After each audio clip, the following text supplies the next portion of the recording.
झरना रहता है। उसके बाजू में ही एक छोटा सा घर भी था। उस घर में गंगा बोलकर एक औरत और उसका लड़का सुंदर रह रहे थे। वो घर के आंगन में सब्जियां उगाते थे। वो उगाने के बाद उनको सुंदर ले जाकर बाजार में बेचकर पैसे कमाकर घर को लगने वाला पूरा सामान खरीद कर आता था। एक दिन रात में माँ और बेटे गहरी नींद में सो रहे थे। तब अचानक हवा तूफान शुरू हो जाती है। बिजली की कड़कड़ाहट के साथ बारिश भी शुरू हो गई।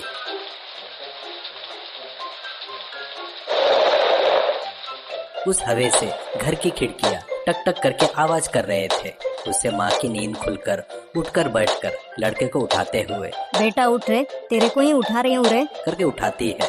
और वो, अरे माँ क्या है माँ, ऐसा कहते हुए उठकर बैठ जाता है। तब माँ, बेटा बारिश हो रही है, शायद वो खिड़की टक टक टकरा कर आवाज कर रहे हैं, तो मुझे डर लग रहा है बेटा, जाकर उसे बंद कर देना, ऐसा कहती है। वो जाकर खिड़कियां बंद करके, ये डर शब्द मैंने अपनी जिंदगी में पहली बार सुन रहा हूँ, इतना कि डर यानी क्या है, ऐसा सोचकर माँ के पास आकर, माँ खिड़की तो बंद कर दिया है, पर डर यानी क्या होता है, वो कैसे रहता है, करके पूछता है। तो माँ, अरे वो सब मुझे पता नहीं बेटा, मुझे नींद आ रही है, कहकर सो जाती है। अब सुंदर, डर क्या रहता है, कैसे रहता है, मुझे तुरंत देखना होगा, ऐसा सोचकर घर से बाहर आकर उस अंधेरे में, उस बारिश में, ओ डर तुम कौन हो, कैसे रहते हो, करके चिल्लाते हुए आगे बढ़ रहा था।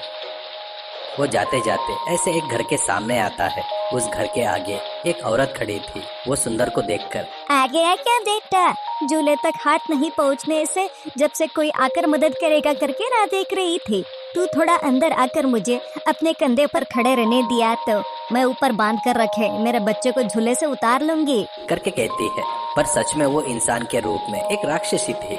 वो सुंदर को पैरों से कुचलकर मारकर उसको खा जाना, ऐसी उसकी इच्छा थी। तब सुंदर, ठीक है चलो माँ अंदर चलो, कहते हुए अंदर आया।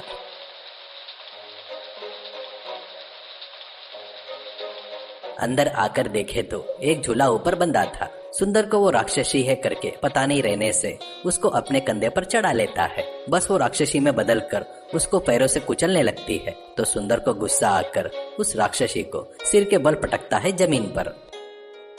बस राक्षसी डर के मारे उठकर वहां से भाग गई।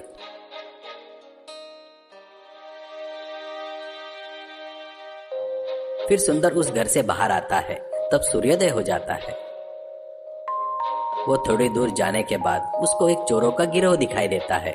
तब उनका सरदार, ए कौन है रे तू, यहाँ पर चिड़िया भी उड़ने से डरती है, पुलिस भी यहाँ आने से घबराती है, ऐसे तू कौन है बगैर डरे यहाँ पे आ रहा है, करके कहता है। तो सुंदर, वो डर क्या है, कैसे रहता है, देखने के लिए ढूंढते हुए आ रहा हूँ, करके कहता है। वो सुनकर सभी चोर जोर जोर से ठहाके मारकर हंसने लगते हैं।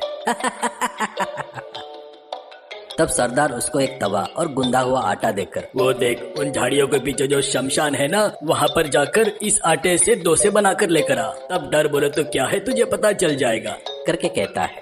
सुंदर, क्या डर वहाँ रहता है क्या, लाओ इधर लाओ, करके वो लेकर चला गया। अब वो शमशान में जाकर एक समाधि के बाजू में पत्थर जमा करके थोड़े से लकड़ियां चुनकर लाकर उन पत्थरों के बीच में डालकर आग जलाता है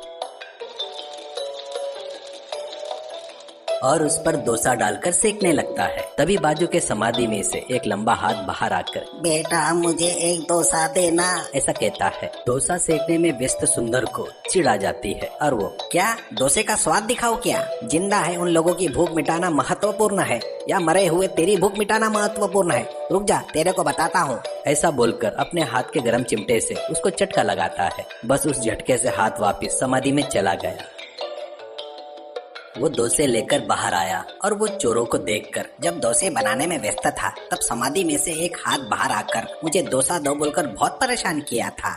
मुझे चिढ़ आकर उसको गर्म चिमटे से चटका दिया। बस वो तुरंत वापस समाधि में चला गया, करके कहता है। उसका निडर बना देखकर चोर लोगों को झटका लगता है। तब सरदार, बेटे वो हाथ को तूने चटका दिया क्या, अरे बाप रे, अब तेरे को डर दिखाना हमारे बस की बात नहीं है, अब तू यहाँ से गया तो हमें पुण्य मिलेगा बेटा, तू हमको छोड़ दे बेटा, करके बोलता है। वो ठीक है कहकर वहाँ से चला गया।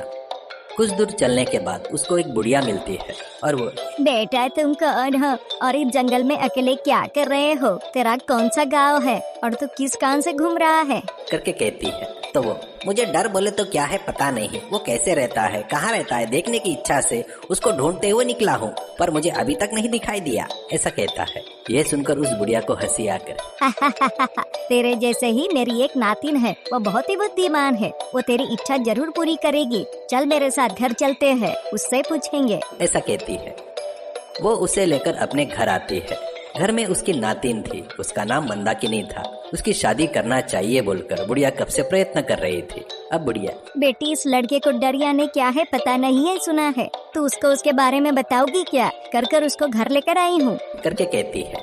तभी सुंदर अपने बारे में उसको सब कुछ बताता है। तो मंदाकिनी, अच्छा तो डर क्या है मैं दिखाऊंगी, ऐसा सोचकर पैर धोकर आओ, खाना परोसती हूँ करके कहती है। वो जाकर हाथ पैर धोकर आकर खाना खाने के लिए बैठ जाता है। तब मंदाकिनी पहले उसको चावल परोसती है, तो वो एक निवाला लेकर मुंह में डालने जा रहा था। तो वो, अरे मेरी याददाश्त को क्या हो गया है, सब्जी का बर्तन लाना ही भूल गई, रुको अभी लेकर आती हूँ कहकर रसोई में आकर वो बर्तन लेकर आकर सुंदर के आगे रखती है। तभी ढक्कन लगाकर था, उस बर्तन में से टक टक बोलकर आवाज आ रही थी। वो आवाज ऐसे क्यों आ रही है पता नहीं रहने से सब्जी लेने के लिए उस बर्तन का ढक्कन हटाता है। बस उस बर्तन में से एक कबूतर पंख फड़फड़ाते हुए बाहर वहाँ से उड़ गया। बस सुंदर घबराकर उछलकर पीछे की तरफ गिरता है। तब मंदाकिनी, अब तू घबरा गया ना, वो देख उसी को कहते हैं डर, समझ में आया क्या? डर बोले तो क्या है करके कहती है। वो, हाँ डर बोले तो क्या है अभी पता चल गया, मैं अब मेरी माँ के पास जाता हूँ, तुम लोग भी हमारे घर आकर वहाँ पर रहे तो मेरी माँ बहुत खुश होगी करके कहता है। तब बुढ़िया, हमारे यहाँ कोई मर्द नहीं है तो तेरे साथ आकर तेरे घर में रहने में हमको क्या इतराज होगा बेटा, ऐसा कहती है। उस तरह वो उन दोनों को लेकर आकर अपनी माँ से परिचय करवाता है। लड़का वापिस आया बोलकर माँ बहुत खुश होती है। वो सब लोग मिलजुल कर खुशी से जी रहे थे। तब एक दिन माँ, मेरा बेटा शारीरिक मेहनत करके सभी तरह से अच्छा इंसान है, ऐसा मैं सोचती हूँ। ऐसे लड़के को मंदाकिनी जैसी बुद्धिमान लड़की पत्नी बनाकर आई तो उन दोनों की जिंदगी बहुत अच्छी रहेगी। कहकर मंदाकिनी की शादी सुंदर से करवा कर सभी लोग मिलजुल कर और खुशी से जी रहे थे।